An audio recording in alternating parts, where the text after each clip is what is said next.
बिस्मिल्लाहिर्रहमानिर्रहीम। अस्सलामुअलैकुम। हम लोग बहुत गरीब थे, पर अल्लाह ताला ने हमें एक साथ ही 7 बच्चों के साथ नवाज दिया।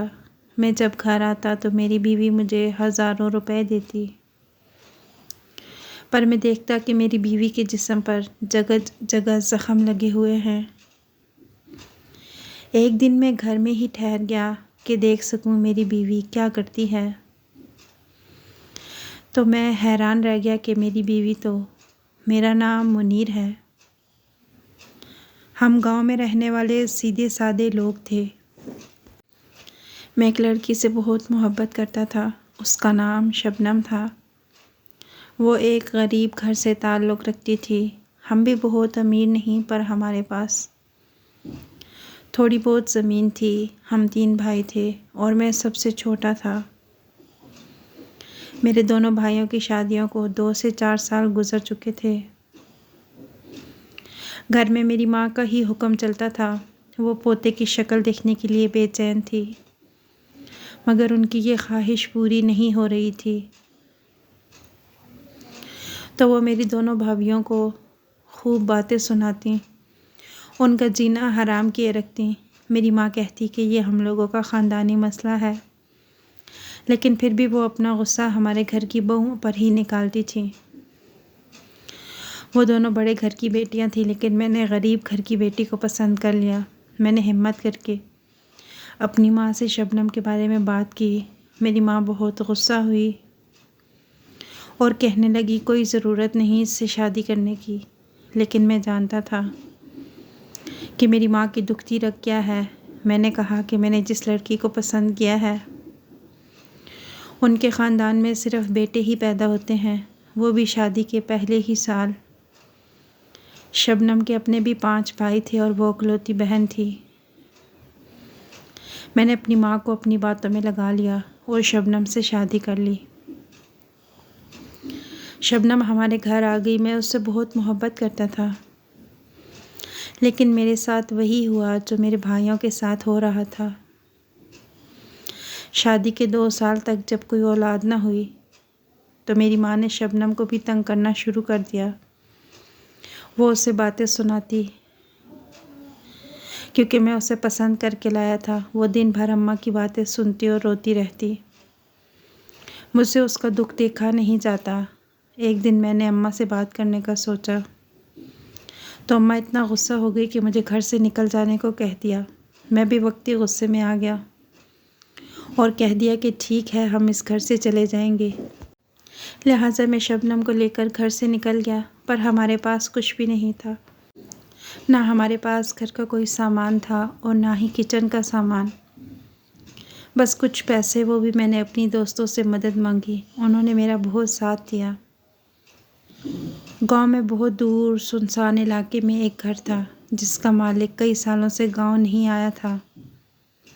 मेरे दोस्तों ने मेरे लिए उस घर का ताला तोड़ दिया और कहा कि जब तक इस घर का मालिक नहीं आता, तुम लोग यहाँ ही रहो, फिर बाद में इंतज़ाम कर लेंगे।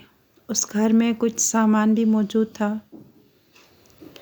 मेरे दोस्त ने मुझे मज़दूरी का काम बताया, तो मैं करने पर राज़ी हो गया। जब से हम इस घर में आए थे, शबनम खामोश थी। बोली तो सिर्फ़ इतना कि आप परेशान ना हो, मैं आपके साथ हूँ, सब ठीक हो जाएगा। मुझे इस बात की खुशी थी कि मेरी बीवी मेरे साथ है। मेरी बीवी ने इस घर में से चीज़ें जमा करके इस मकान को घर जैसा बना लिया था। एक माह में ही हमें खुशखबरी मिली कि मेरी बीवी उम्मीद से है। हम बहुत खुश हुए। 7 माह बाद डॉक्टर ने बताया कि मेरी बीवी के यहाँ एक साथ 7 बच्चों की पैदाइश होनी है। इस बात से हम थोड़ा परेशान हो गए कि अल्लाह करे सब खैर से हो जाए। गांव के सरकारी अस्पताल की डॉक्टर साहिबा बहुत अच्छी थी।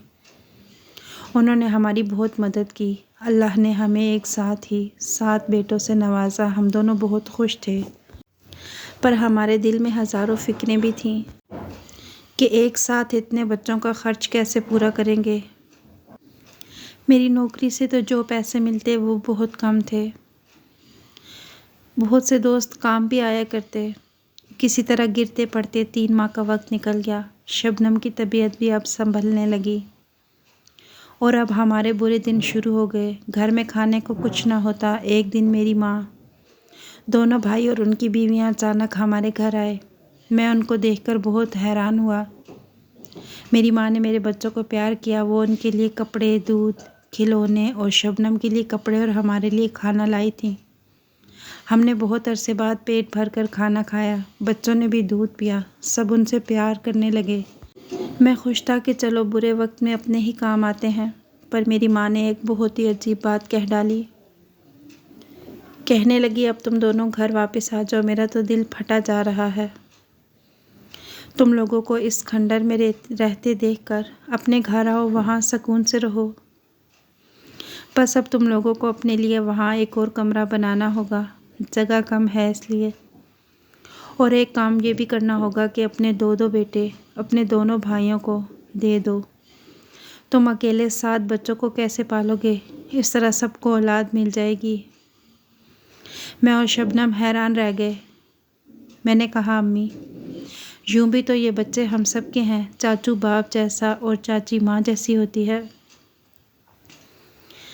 अम्मी कहने लगी, नहीं नहीं बेटे, ये नहीं होगा, तुम्हें बाकायदा लिख कर देना होगा। मेरी माँ ने तो गोया फैसला सुना दिया।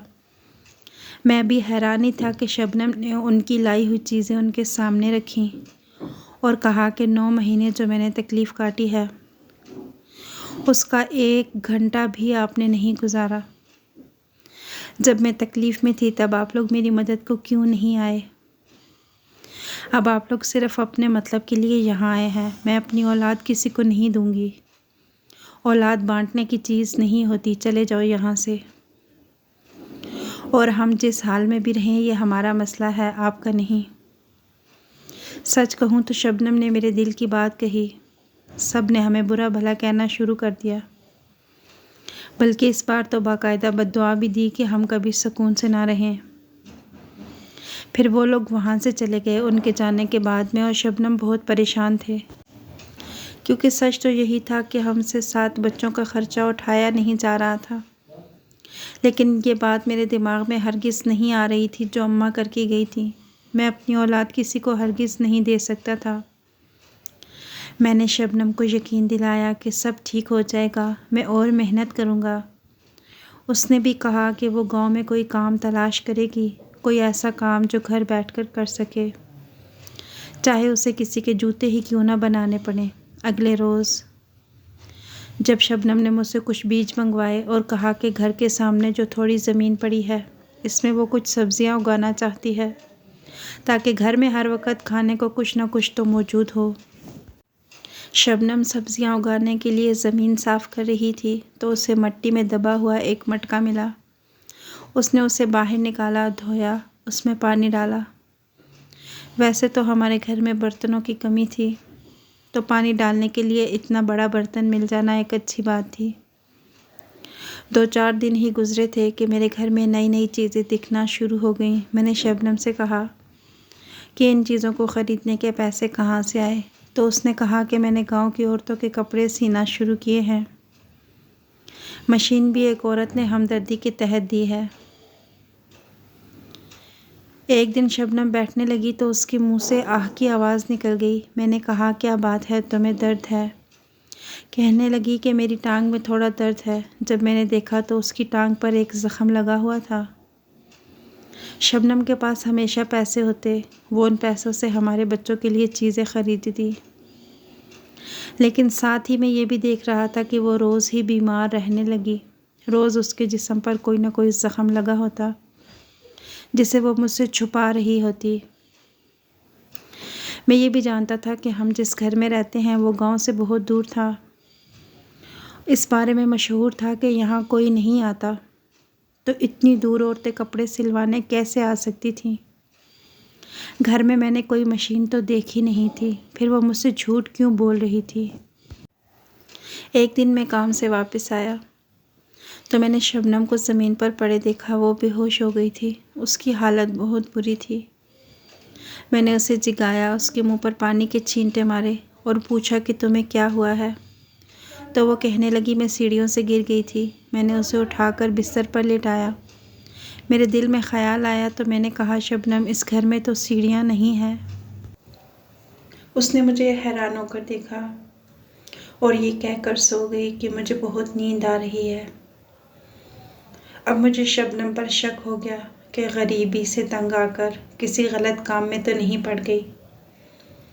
एक दिन मैंने उसे कहा कि मैं काम पर जा रहा हूँ, लेकिन मैं घर में ही छुप गया। शबनम बेखबर थी कि मैं घर में ही छुपा हूँ। मैं उस पर नज़र रख रहा था। उसने बच्चों को खाना खिलाया, उनके कपड़े बदले और उन सबको सुलाकर अपने काम में लग गई। फिर मैंने उसे एक निहायत ही अजीब हरकत करते देखा। मैंने देखा उसने उस मटके को अपने सामने रखा, अपने एक हाथ में छुरी ली और मटके के सामने बैठ गई। शबनम मटके के सामने बैठकर सब्ज़ी काट रही थी। इस सब्ज़ी काटते हुए अचानक उसकी उंगली कट गई। उसे बहुत दर्द हो रहा था। काम करते हुए अक्सर औरतों के साथ ऐसा होता है। ये कोई बड़ी बात नहीं थी, लेकिन इसके बाद जो हुआ वो देखकर मैं हैरान रह गया। मैंने देखा कि शबनम एक छोटे टेबल के ऊपर चढ़ी, जिसको पानी और घड़े रखने के लिए बनाया गया था। उसने वहाँ से छलांग मारी और ज़मीन पर गिरी। उसके पैर पर भी चोट लगी और कोहनियों पर भी।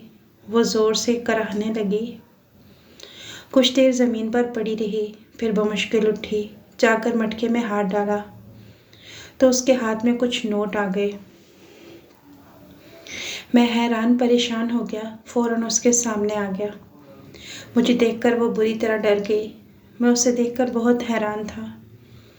मैंने कहा कि ये जो कुछ तुमने अभी किया है, ये सब कुछ मैंने देख लिया है। मैंने फ़ौरन जाकर उसे घर के अंदर बंद कर दिया और सब दरवाजे बंद कर दिए। उसने मुझे चुप रहने को कहा। उसने मुझे एक तरफ बिठाया और बताया कि ये मटका उसे बाहर ज़मीन से मिला था। मुझे लगा कि ये आम मटका है, इसलिए मैंने इसमें पानी डालकर रख दिया। लेकिन एक दिन मैं मटके के सामने बैठी थी, मेरे हाथ पर छुरी लगी तो मैंने देखा इस मटके में से कुछ नोट उड़कर बाहर गिर गए। मैं बहुत हैरान थी। मैंने अपना हाथ दीवार पर मारा तो इस मटके में से कुछ और नोट बाहर निकले। मैं इसके सामने बैठी।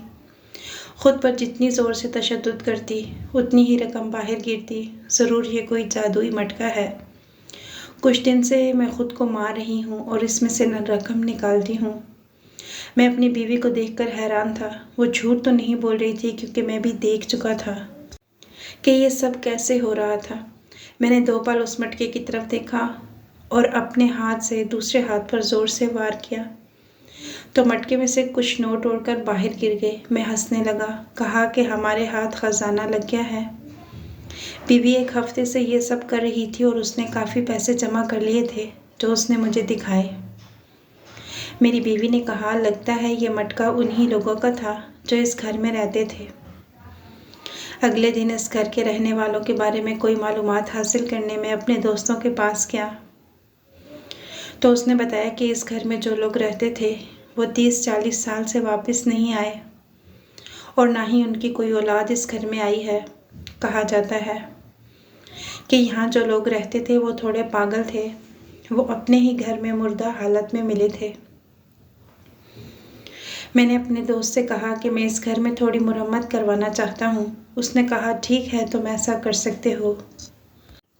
इस घर के हवाले से अगर कोई पूछने आया तो वो गांव का पटवारी ही होगा। उसको कुछ पैसे देकर चुप करवा देंगे। जो काम मेरी बीवी 1 हफ्ते से कर रही थी, मैंने भी करना शुरू कर दिया। हम लोगों ने इतने पैसे जमा कर लिए कि हमने इस घर के लिए कुछ सामान ख़रीदा, फिर दूध और ज़रूरत की दीगर चीज़ें भी। लेकिन हम दोनों की हालत बहुत बुरी हो गई थी। हमारे जिस्म पर जगह जगह ज़ख्म लगे थे। हमें कुछ दिन आराम करने की ज़रूरत थी। फिर मुझे खबर मिली कि गांव में कुश्ती हो रही है। वहाँ पर शहर का बहुत बड़ा पहलवान आ रहा है।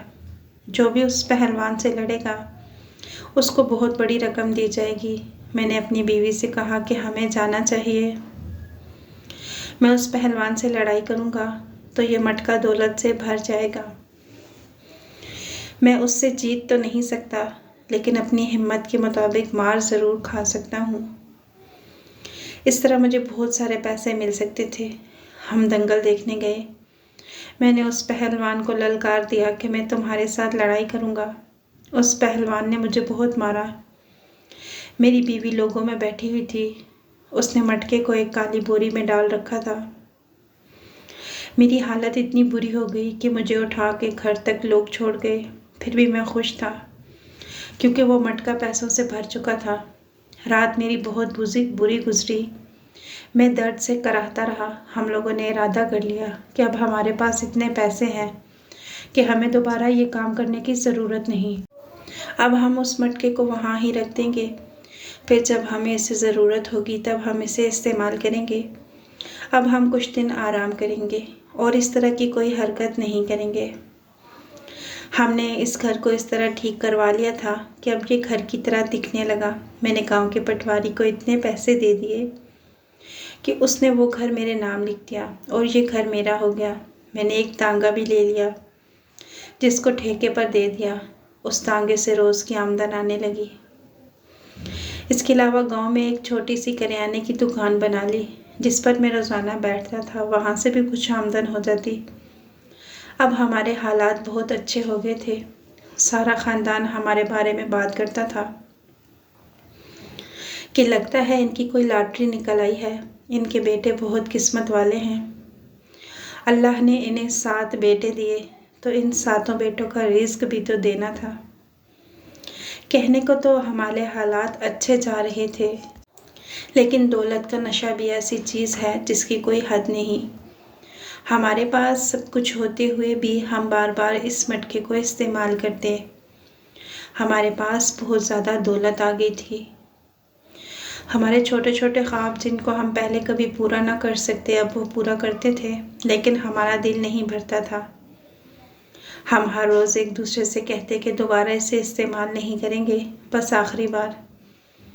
लेकिन फिर अगले दिन हम उसे इस्तेमाल करते, दौलत जमा करके अपने पास रख लेते।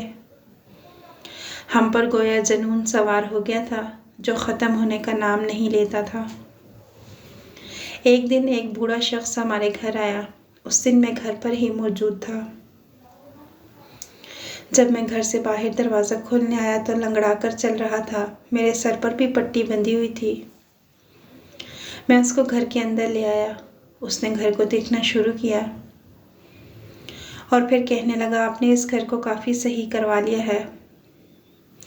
आप यहाँ किससे पूछकर रह रहे हैं? मैंने उसे सारी बात बता दी और कहा कि पहले तो ये घर हमने मजबूरी में इस्तेमाल किया था, लेकिन अब मैं इस घर को अपने नाम लिखवा चुका हूँ।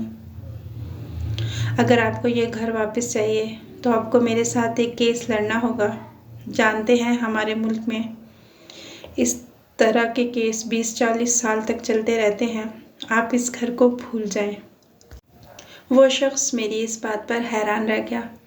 उसने कहा कि इस घर को मुफ्त में दोबारा इस्तेमाल करने के लिए ना तो मैं केस लड़ूंगा, बल्कि केस लड़ना तो दूर की बात है, मुझे ये घर ही नहीं चाहिए क्योंकि मेरी कोई भी अच्छी याद नहीं है।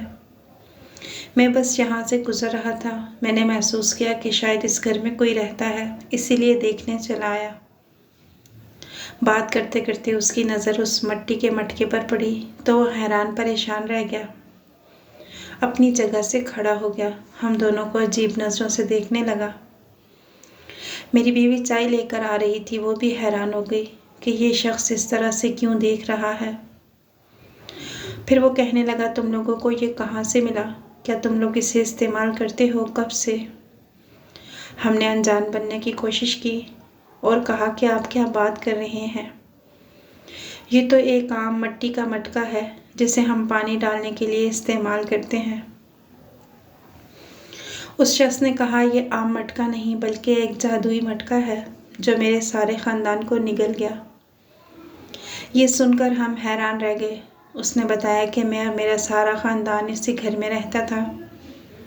मेरे 2 बेटे थे, उनकी बीवियां थीं, मेरी अपनी बीवी थी, पोते पोतियां थे। हमें ये मटका इस ज़मीन में दबा हुआ मिला।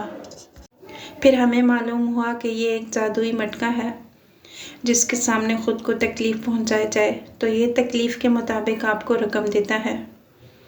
हम लोग भी गरीब थे, इस मटके की मदद से अमीर हो गए। ये घर जो इतना बड़ा तुम लोग देख रहे हो, ये बड़ा घर नहीं था, मिट्टी की एक झोंपड़ी की सूरत में हमने यहाँ बनाया था। लेकिन फिर हमारे पास इतनी दौलत आ गई कि हमने इसे घर की शक्ल दे दी। आसपास की सारी ज़मीन भी हमने ख़रीदी और उस पर काश्तकारी करने लगे। सभी अपने आप को तकलीफ़ पहुंचाकर इसमें से रोज़ दौलत निकालते। लेकिन फिर मेरे बेटे में और दूसरे बेटों में इस मटके को लेकर फूट पड़ गई। मेरे घर में लड़ाइयाँ शुरू हो गई। बीमारियों ने हमारा घर देख लिया। लेकिन इन बीमारियों से बचने के लिए पैसों की ज़रूरत थी और पैसे हासिल करने के लिए ख़ुद को तकलीफ़ देना पड़ती थी।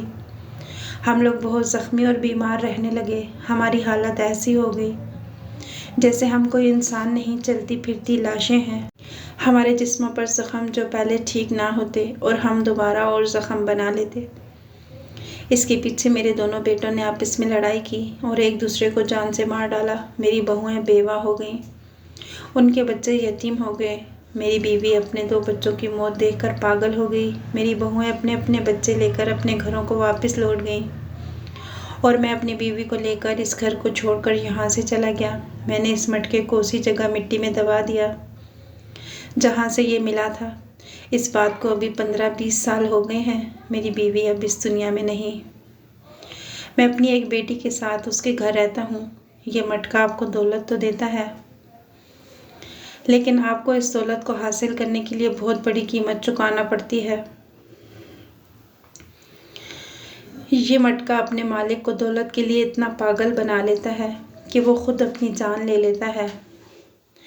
फिर ये किसी और मालिक की तलाश में निकल जाता है। किसी न किसी तरह से वो मालिक उसे मिल ही जाता है।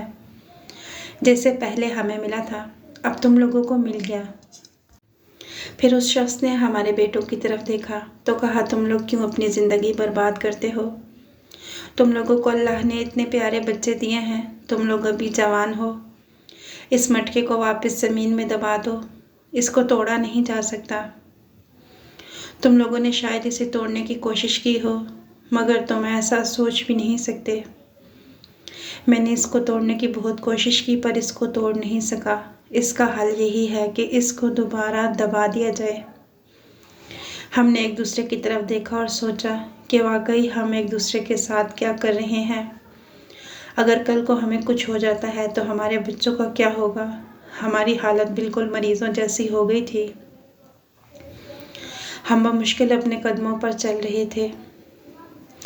फिर वो बूढ़ा शख्स कहने लगा, तुम लोग इस घर में रहो, मुझे ये घर नहीं चाहिए, क्योंकि मेरे पास तो वैसे भी सब कुछ है। अगर तुम लोगों ने अपना कोई कारोबार करना है तो भी बताओ,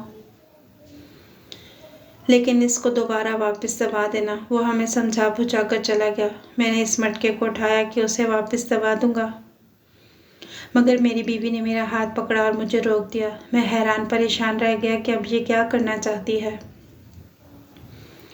तो उसने कहा, इसको यहाँ नहीं, कहीं बहुत दूर दफना कर आओ, नहीं तो हम फिर इसकी तलाश में निकल पड़ेंगे। वो ठीक ही कह रही थी। मैं इसे कहीं बहुत दूर दफना आया, बहुत दूर दराज इलाके में गया और सही गहराई में दफना दिया। अब हमारे पास करियाने की दुकान और एक सवारी भी है और अल्लाह ने बहुत खूबसूरत बेटे भी दिए हैं। हम अपनी ज़िंदगी में बहुत खुश हैं। नाज़रीन, ये एक फ़र्ज़ी कहानी है कि इंसान का दिल दौलत से नहीं भरता, उसके लिए उसे चाहे जो भी करना पड़े, लेकिन ये दौलत फ़ानी है, दुनिया में ही रह जानी है। हमें असल में आखिरत की तैयारी करने के लिए दुनिया में भेजा गया है। हमें अपने अल्लाह को खुश करना चाहिए, जन्नत को हासिल करने के लिए मेहनत करनी चाहिए। अल्लाह हाफिज़।